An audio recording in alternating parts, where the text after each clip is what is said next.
Yo, what is good, YouTube, and welcome back to another JC2K video. In today's video, we are going to be ranking each of the new Vortex cards from worst to best here in NBA 2K24 MyTEAM. So everyone you'll see on your screen right here, except for Gilbert Arenas. From worst to best, you'll seem to enjoy these worst to best videos. So I've been doing them every single Friday, and unfortunately, this Friday is just a continuation of what is now the new normal, which is this gambling-only content. Everything else in my team is actually pretty good, besides the gambling-only content and I guess the gameplay. But that's a topic for a different video. In today's video, I'm just here to rank. So before we hop into the video, if you haven't already, make sure you hit that subscribe button. Help me push towards the 25,000 subscriber mark on the channel. I upload every single day. I would really appreciate it if y'all do subscribe. Without further ado, let's hop right into it. Pretty easily, the worst of these cards is Anton Jameson. His release is terrible.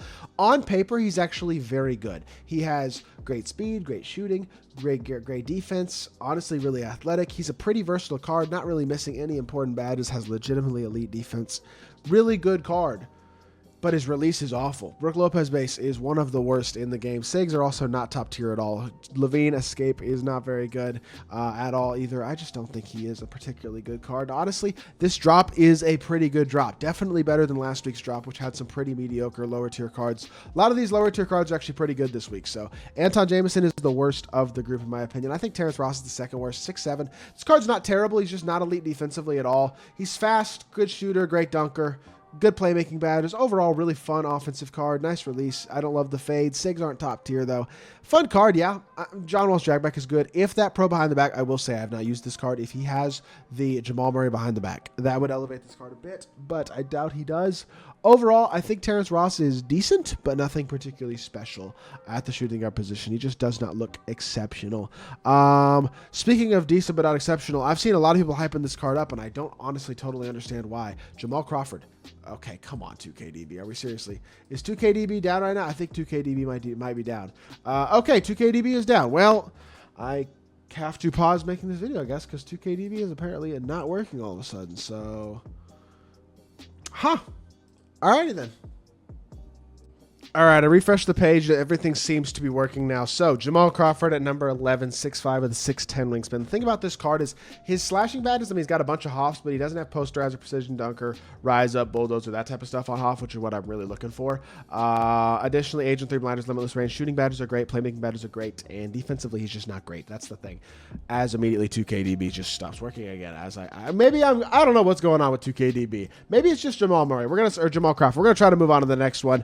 This card is not great at number 11. I don't love him. You're just going to have to take my word on it, I guess, a little bit because it won't work properly. But Jaden Ivey at number 10, 6'4" with a 6'10" wingspan. Hotspots from 4 out of 5 spots outside the three-point line. This card, I think, is better than Jamal Murray, or Jamal Crawford, I should say. Does not have quite as good shooting nor playmaking badges, but he's a more versatile defender with Hoff clamps, 94 feet, fast feet glove, right stick gripper. He's got a lot more athletic ability with a 95 driving dunk, 6'4" with a 6'10" wingspan. Not only that, he's got gold immovable enforcer, which is a big badge as well. Release is smooth and easy. Pro 2 fade is a top-tier fade in his SIGs. While not the best, are also not terrible.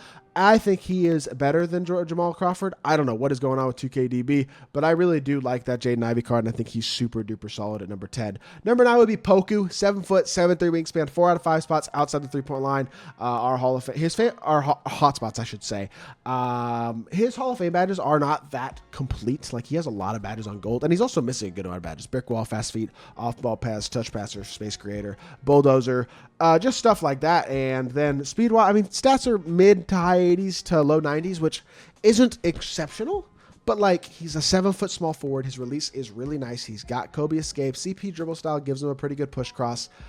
I don't know. This is really starting to get on my nerves. I'm not sure what is going on with this website right now, but Pokushevsky, I do like the card. He's a 7 foot small forward. I just think all the dark matters are better. And the other card that I do think is better is this Pink Diamond Walker Kessler. 7 foot with a 7'4" wingspan at center. He's a 7 foot big, but he's got good speed, or solid speed. He's a capable shooter. He's a great dunker and a great defender. Amazing interior defender, really good rebounder, and then really, really good interior finisher and dunker as well. I think his release is pretty good from what I've heard, and he's also more complete as like a base playmaker than some of these other guys. At least he's got some of the gold playmaking badges and stuff, some gold shooting badges. You add a couple more like Agent 3 blinders, limitless, some of the playmaking badges he's missing as well, and Walker Kessler's a really, really good card. I think he's one of the best player market bigs in the game. It's like it's timing out after a certain amount of time on each card when I click on them. I don't know what's going on.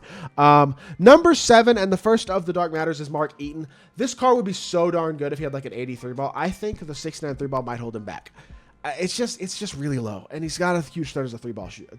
He's not a huge threat as a shooter at all, and that is a little bit of a problem. But he's 7'4", good speed, amazing dunker, amazing rebounder, incredible finishing ability, and incredible defense. And honestly, if you badge him out, add a shoe, I think he's really good. I might even be putting him too low to put him down at number 7 because of how big he is.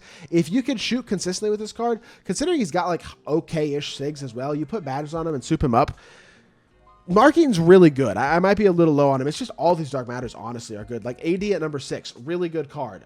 Okay, 2K, come on, bro. Like, this is incredibly fun. It's not 2K's fault. It's 2KDB that's good. That's crashing right now, and I honestly have no idea why. This is very much interrupting my video. Refresh the page, and AD works now. 6'10" with a 7'2" wingspan, hotspots from literally everywhere. Hall of Fame badge-wise, he's got insane finishing and defense badges, but also really good shooting and playmaking. His badges are insanely complete. He's a really, really good card. 94 speed, 94 3-ball. Great dunker, incredible defender. Really, really good card all the way around. The thing is, his release is not unbelievably fast. His SIGs, escape especially, are not like incredible, and normal fade is also not that insane. So animation-wise, he's not bad. He just doesn't jump off the page at you as like best of the best, and at this point in the year, you kind of need cards to do that. So that is why I have him at number 6. He's still really good, and I think that's a fair slot for him. Number 5 be Vince, 6'6" with 6'9" wingspan. Vince is really souped. He even has off move enforcer. He's really souped him up as a shooting guard defensively. Elite perimeter and interior ability. Great shooting and playmaking badges as well, though, and finishing. He's really not missing a single like super important Hall of Fame badge, I don't think, in the entire game, which is really, really nice. Incredible speed, incredible stats. 6'6" isn't small. He's got good SIGs, a very good release, and an elite fade with Pro 2. This card is being slept on, and he is absolutely phenomenal. Very, very good option at the shooting guard position at number 4. Or sorry, number 5. Number 4 is going to be Scottie Pippen, 6'8". I almost think he's more of a small forward than he is a shooting guard, quite simply just because he's not that elite as a shot creator, but everything else is insane. Amazing defense, amazing finishing, amazing playmaking, and honestly amazing shooting ability. He just doesn't have the best SIGs in the world. But defensively, he's extraordinary. He's super fast. 95 3-ball and driving dunk. He's 6'8" with a 7-foot wingspan, so he's big as well. Releases on very quick. Pro 2 fade, so those two things are awesome. MJ dribble style. Pro escape. If this is a good escape, that's fine, but I don't know how good that escape is. Does have Steph's drag back. I think he'll be good as a shot creator, but maybe not unbelievably great, but he's so good in every other area that I still do believe he's one of the best cards from today's drop. I have him at number 4. Number 3 is actually 100 overall Luka. Despite being 100 overall and having basically near perfect stats, near perfect badges, basically across the board, pretty close to perfect, and then perfect SIGs as well, his release is not that good. It's just not. His release is just not good. And like, I'm not going to sit here and lie about it. It is not a good release at all.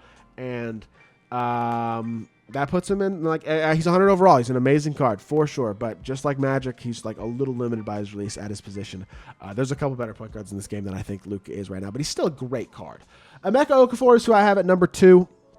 6'10" with a 7'4" wingspan. He needs badges. Agent 3 blinders, Deadeye, Limitless, Open Looks, Handles for Days, Hyperdrive, Space Creator, all that type of stuff will really help this card out. But 93 speed, 3-ball rating isn't super high, but everything else is incredible. He's an elite defender, elite dunker. He's 6'10", big player build at this power forward position, 7'4" wingspan. He's a lot like AD in a lot of ways, honestly, but better SIGs. Kobe escape, hardened behind the back, amazing, amazing release. This card is really, really, really good. And I think he is about as good as it gets, honestly, at the power forward position right now. He is one of my favorite cards that I have used all year. I really, really enjoyed using this card in his gameplay. I think he's an absolute stud. I think he's amazing. And then finally, number 1, I do believe, is actually Ricky Davis. This card is 6'7" with 6'10" wingspan. He's got, he's a primary ball handler in every sense of the word, and he's also an elite level defender, really versatile, can guard on the perimeter. He's got good size at 6'7". Fast, great shooter, great dunker, but most importantly, elite level release with one of the best uppers in the game. Normal fade is the one thing you'd kind of nitpick if you want to nitpick something, but pretty close to perfect SIGs as well. Francis Size with Kemba escape, Jamal Murray behind the back, and John Wall's drag back. The only SIG I would really change is that escape to Trey, but still Kemba's really good. And Kyrie dribble style is also the best dribble style in the game. Ricky Davis is, in my opinion, the best card from today's drop. And overall, I will say this drop is really close together. There are a lot of cards between like 1 through 10 of this set who are all really, really good. And there are at least some good buyable cards in today's drop as well. I just think they're not quite as good as the dark matters are in this week still. So with that being said, that is going to do it for this video. I hope y'all did enjoy. If you did, make sure you hit that like button, leave a comment, and subscribe. I'll be back on more 2K content very, very soon, and I appreciate y'all. Peace.